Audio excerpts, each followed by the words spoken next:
Salut, c'est François.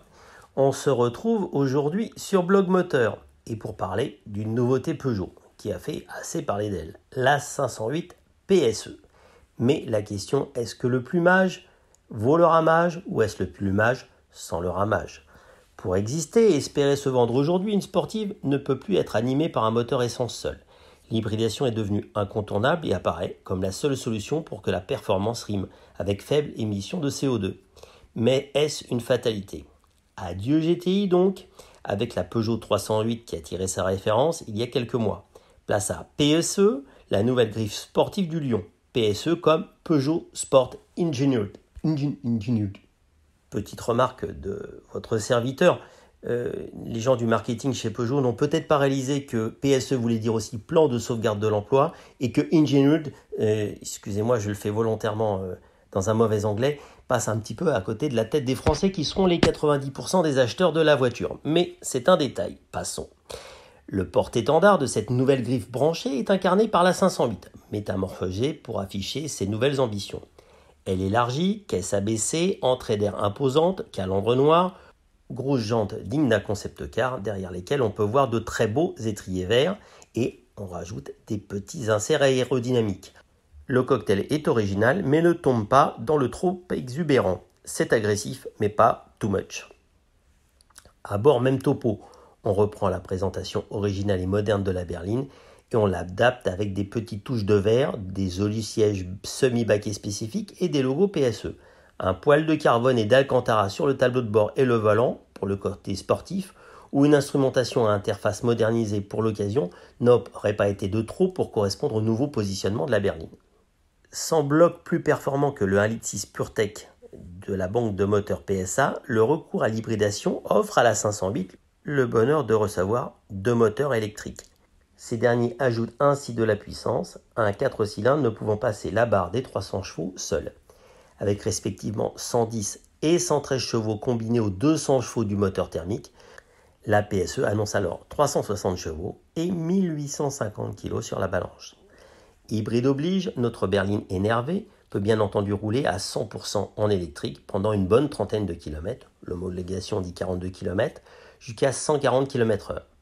Après tout, l'agrément qu'on connaît de la conduite wattée, dite électrique, douceur, silence et surtout sobriété s'y retrouve. En basculant sur le mode hybride, le plus intelligent, le moteur thermique prend le relais sans faire des sbroufs dès 60 km/h afin de préserver la batterie et ne solliciter le moteur électrique qu'en ville. On peut également lui demander de recharger la batterie si elle est vide en roulant, en surconsommant légèrement. Paradoxal mais pratique pour terminer un trajet en tout électrique en ville par exemple. Les transitions sont imperceptibles et le tout est très bien optimisé pour une conduite de tous les jours. Bien entendu, il sera conseillé de la recharger sur une borne pour en profiter comme il se doit et ne pas utiliser 1 litre d'essence au cours des trajets quotidiens. Petite pingrerie, il faudra se contenter de série d'une recharge plafonnée à 3,7 kW. Il y a une option 7,4 pour 300 €. La douceur de fonctionnement de la 508 PSE en conduite sage assoit encore plus son positionnement de berline taillée pour les longs trajets. La technologie à bord est de premier ordre et les prestations, IFI focal ou encore siège massant, assurent le côté haut de gamme du véhicule. En basculant en mode sport, la voiture se mue alors en une berline dynamique et performante, mais résolument trop sage et trop aseptisée à notre goût. Le moteur électrique et le moteur thermique ne font alors qu'un au service de la performance. 360 chevaux, 52 Nm de couple, 0 à 100 en 5,2 secondes, 80-120 3 secondes. Sur le papier, les chiffres sont de tout premier ordre. Dans les faits, la mécanique semble batailler pour délivrer toute sa puissance, pas vraiment adaptée pour une boîte automatique EAT à la traîne en montée dans les accélérations musclées et à l'ouest dans les freinages appuyés avec des descentes de rapport que l'on aurait aimé bien plus rapides. La poussée est linéaire, brève et loin de donner un effet coup de pied au cul.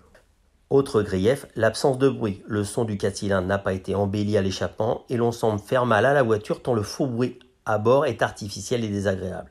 Si d'aventure les batteries venaient à être vides, le moteur thermique de 200 chevaux devrait à lui seul mouvoir les 1850 kg de la bête.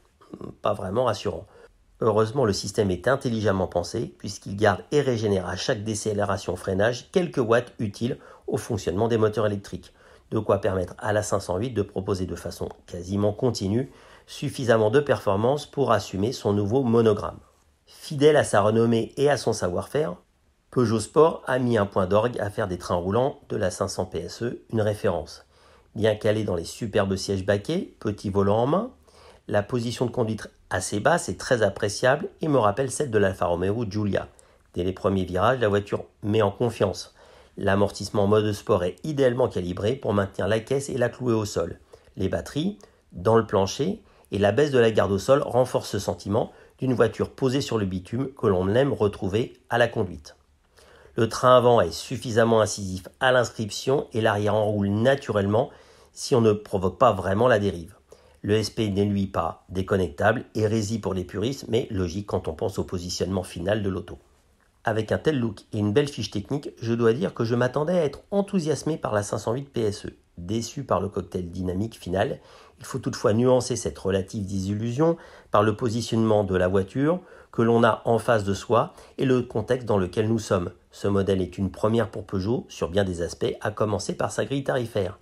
À 67 100 € en berline et 68 400 € en break, jamais une voiture du constructeur n'a encore atteint ces sphères élitistes qui la mettent en concurrence directe avec des premiums historiques.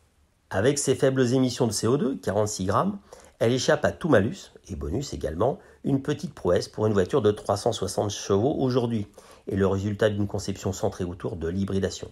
J'ai ainsi pu obtenir des consommations de moins de 6,5 litres au 100 sur un parcours mixte de 60 km. La 508 PSE est une voiture pleine de compromis, capable d'aller partout et qui plaira au plus grand nombre. Une première de la classe pas vraiment enthousiasmante et enivrante comme le concept qui me le faisait espérer, mais j'en pense tout simplement que j'en attendais trop. Ce texte est de Victor Desmet. Vous pouvez retrouver l'intégralité de ce texte et les photos de cet essai sur le site Blog Moteur. Et n'oubliez pas de vous abonner sur le podcast Blog Moteur sur Apple Podcast, Google Podcast, Deezer ou Spotify.